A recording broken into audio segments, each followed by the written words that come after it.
Olá pessoal, como vocês estão? Sejam bem-vindos. Hoje nós vamos estudar um devocional feito pelo Elder Jeffrey R. Holland, que foi em 2012.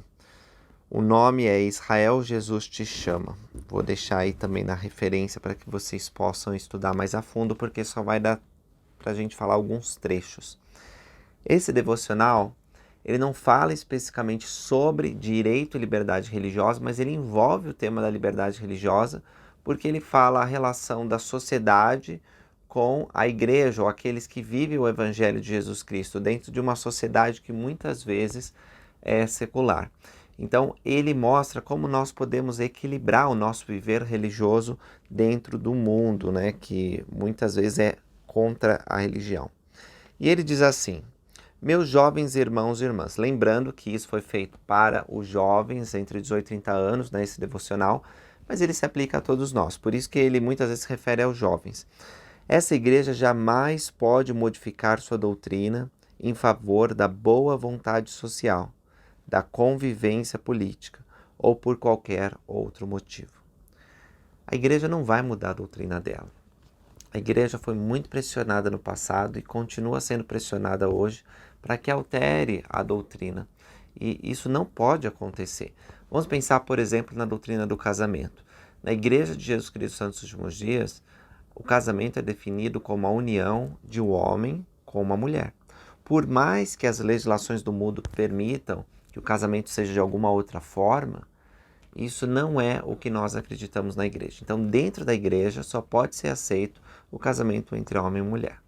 As outras formas de união que existem, inclusive que chamam casamento, como o casamento pelo mesmo sexo, por mais que se pressione, a igreja não pode fazer essa mudança, porque não é uma questão de norma da igreja, é uma questão doutrinária, revelada por Deus, que o casamento, aceito por ele, é entre homem e mulher.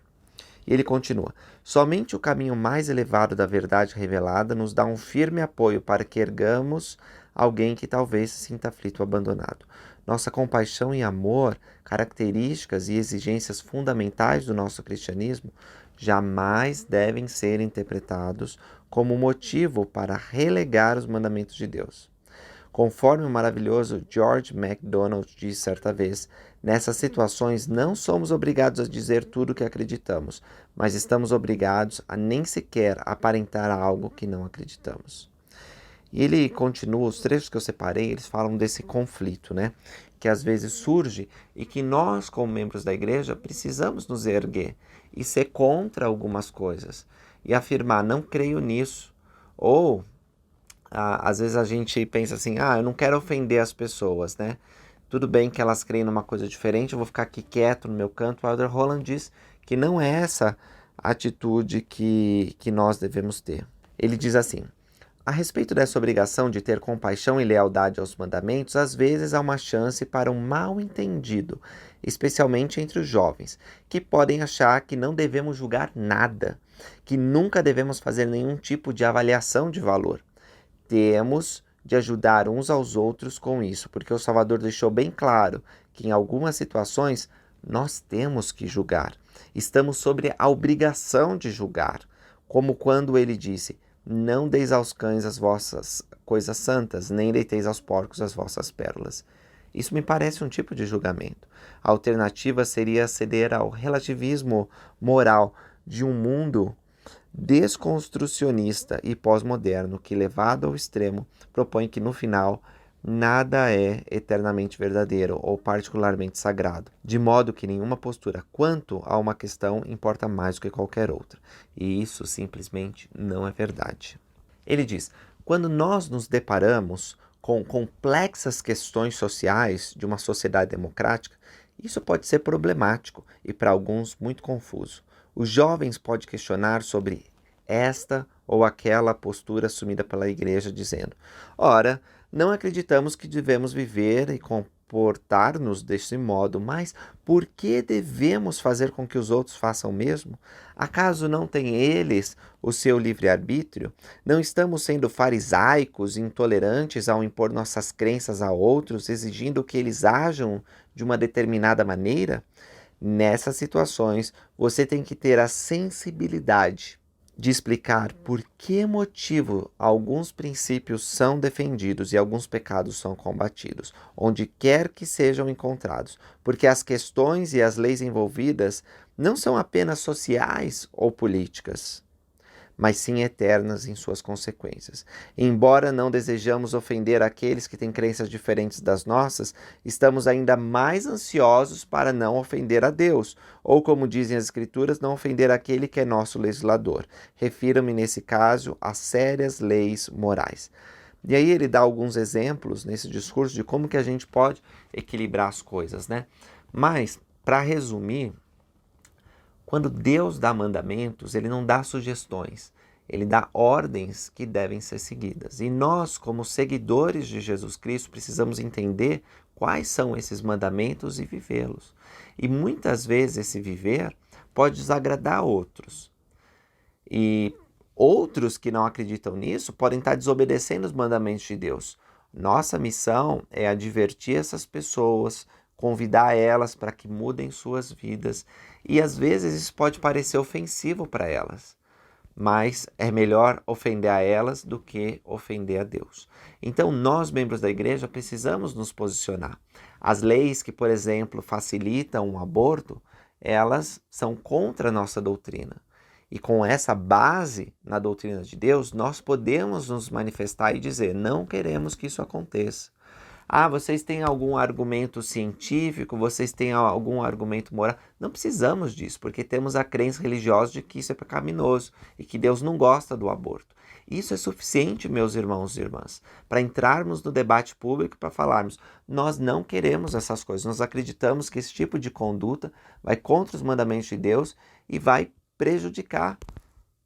Então, não fiquem com medo de não ter um argumento secular para defender alguma coisa que você sabe que precisa ser defendida por causa de suas crenças religiosas. A sua crença já é suficiente para você ir adiante e dizer, eu não acho que isso seja adequado porque eu creio que Deus ele não gosta desse tipo de coisa, tá bom? Então, não tenham medo de falar sobre os seus valores, falar sobre a visão religiosa que vocês têm. Em nosso mundo cada vez mais iníquo, é essencial que os valores que se baseiam nas crenças religiosas façam parte dos debates públicos. A fé religiosa, que Elder Holland está citando um outro apóstolo, que é o Elder Kenton L. Cook, e continua dizendo, a fé religiosa é fonte de luz, conhecimento e sabedoria e beneficia a sociedade de modo significativo. Se não levarmos as bênçãos do Evangelho, diz o Elder Holland, para nossa comunidade e nosso país, a simples verdade em relação ao assunto é que jamais teremos policiais suficientes para obrigar as pessoas a ter uma conduta moral, mesmo que isso fosse possível, e não é. Então, todas as leis que nós temos, especialmente as leis, eu estou dizendo as leis criminais, né? As leis mais importantes, as leis constitucionais, aquelas que garantem direitos, que garantem deveres de pessoa para com pessoa, de governo para com pessoas. As leis mais fundamentais, elas são sempre baseadas em valores morais que, por sua vez, têm uma raiz judaico-cristã, então na religião. Portanto, nós não precisamos ter medo de defender o nosso ponto de vista sobre como deve o governo agir ou sobre como devem ser as interações sociais com base na religião. Nós podemos levar a religião para o debate público. Não no sentido de dizer, a minha religião tem que ser imposta aos outros. Não, lembra que a gente falou que as pessoas têm liberdade para crer no que bem entender. Mas a nossa voz precisa ser considerada, a nossa voz precisa ser ouvida, os nossos valores precisam ser defendidos. Ele termina dizendo, amo o Senhor Jesus Cristo, de quem eu estou tentando ser servo. Amo nosso Pai Celestial, que se importou o suficiente para enviá-lo a nós. Sei que, no tocante a essa dádiva, Deus está chamando Israel nesses últimos dias e que Ele espera que atendamos ao chamado e sejamos mais semelhantes a Cristo, mais santos do que somos agora em nossa determinação de viver o Evangelho e estabelecer Sião. Também sei que Ele nos dará força e santidade para sermos verdadeiros discípulos, se pedirmos isso.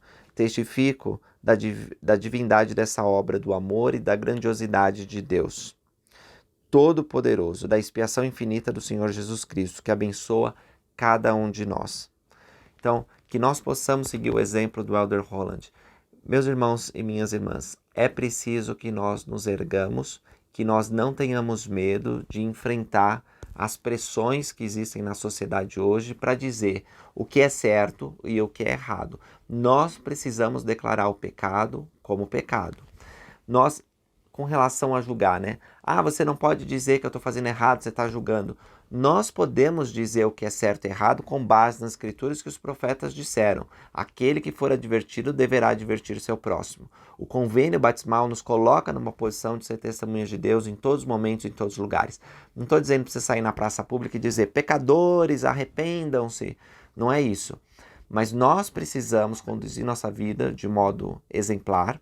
E o nosso exemplo precisa estar em harmonia com nossas palavras, quando testificarmos, abrirmos nossa boca e convidarmos as pessoas a avaliarem a sua própria condição perante Deus. Nós podemos conclamar as pessoas para virem a Cristo e serem aperfeiçoadas nele. Aliás, Deus nos escolheu nesses últimos dias como membros de sua igreja para ajudarmos outros a conhecerem esses convênios. Então é nossa responsabilidade nos erguermos e dizer, eu não concordo com essa conduta, com essa lei, com esse grupo, está fazendo algo errado e nós podemos nos manifestar. Lembra que o nosso convite ele tem que ser com o Espírito de Deus, né? Não com ira, não com vanglória. Às vezes o combate pode ser mais intenso, mas a gente vai falar um pouco sobre isso nas outras aulas. Obrigado por ter assistido. Não deixa de curtir, de comentar esse vídeo e de compartilhar com os amigos. E também estude esse sermão mais a fundo. Vai valer muito a pena. Obrigado.